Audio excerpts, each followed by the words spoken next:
Hi, welcome to another edition of Morning Market Call. I'm your host, Rhett Weller, here today with our distinguished Associate Dean, Monte Swain. How you doing, Dr. Swain? Good. Good. But you promoted me, Associate Director. Oh, Associate Director. I'm sorry. I wish I had the power to promote you. Well, I'm glad that you don't. So today, we want to take a little different topic today. We're going to talk about ethics today. I just got done with Dr. Eagle's great ethics class we had last semester. We learned a lot about the ethical dilemmas in today's society, everything from Enron about a decade ago, moving up to more recent scandals. So, you know, from your point of view, why are ethical business practices so important in today's society? There's nothing more important than ethical business practices in business and in society.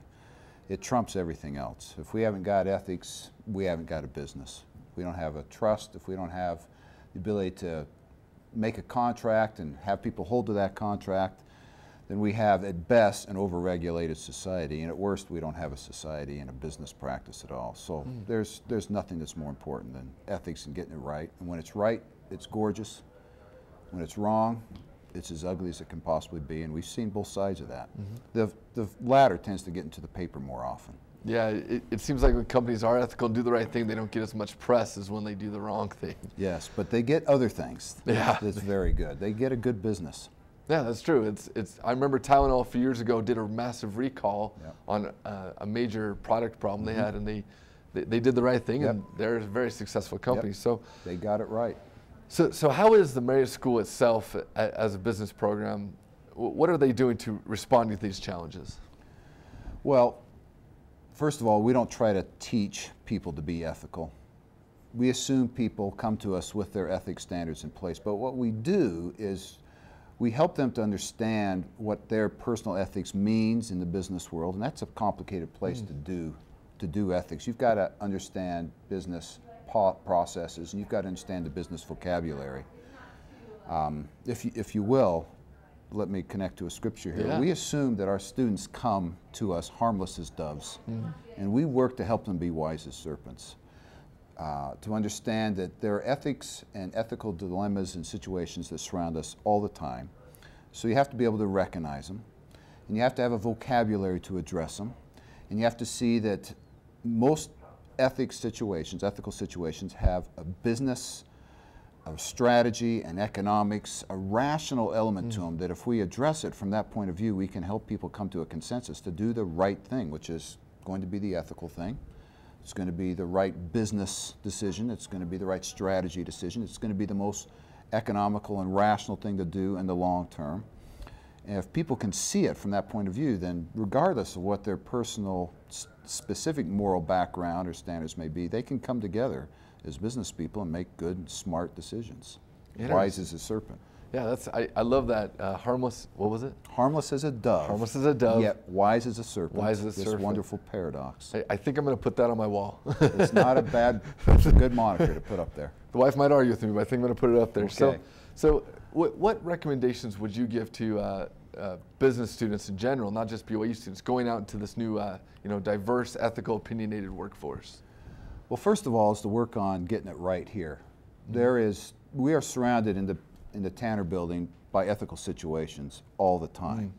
And I think this is the other thing we help our students do. We want to give them a vocabulary to address issues involving ethics, and we want to give them a self-awareness to see ethics and to see their place in those ethical dilemmas, and to understand that we've got a lot more desire than we have ability to be ethical, and we need to close that gap as much as we can personally. So in the way we're relating to each other on our teams, the way we engage with our instructors, the way the promises that we make, the way we compete athletically, the way we respond to assignments and pressure, all of those present us with ethical challenges. If we don't see that and see ourselves in it and the challenges that we have at a personal level and practice that better right now, then when those ethical dilemmas continue to come on us in our professional practice, we're going to be caught by surprise. And I think more than anything, we don't want our people to be caught by surprise. We want them to see the ethical world around them and see themselves in it, and to be able to operate in it effectively. intelligently, consciously. Yeah, I love the idea of, you know, that we're in a place of learning, to have this opportunity here to actually, this is where we can figure out how to respond to ethical situations. Right. And not just in an ethics class, but in any class. That's right. I love getting the feedback from my professors. That's really interesting. So I'll be graduating here in a few months. What is one last piece of advice you could leave with me on my way out? Well, I think to not assume that you understand how to be ethical as a native, unconscious, easy response. That this thing has got to stay conscious always. That the question has always got to be in front of you, am I being ethical? Is this an ethical situation? How do I need to respond to this to keep my values right? And how do I see the rational business side of this that makes it right for everyone to make good decisions? That rarely do we have to give up something to be ethical if we see this in a larger perspective and a long run point of view. Practice that right now, and the way you're engaging with your teammates in this last semester, and the way you're working out with your future employer, your employment contract, and the way you're working with your assignments in the classroom. See them all as ethical situations and be rational, morally rational in there. Be wise like a serpent and keep your harmless dove-likeness at the same time.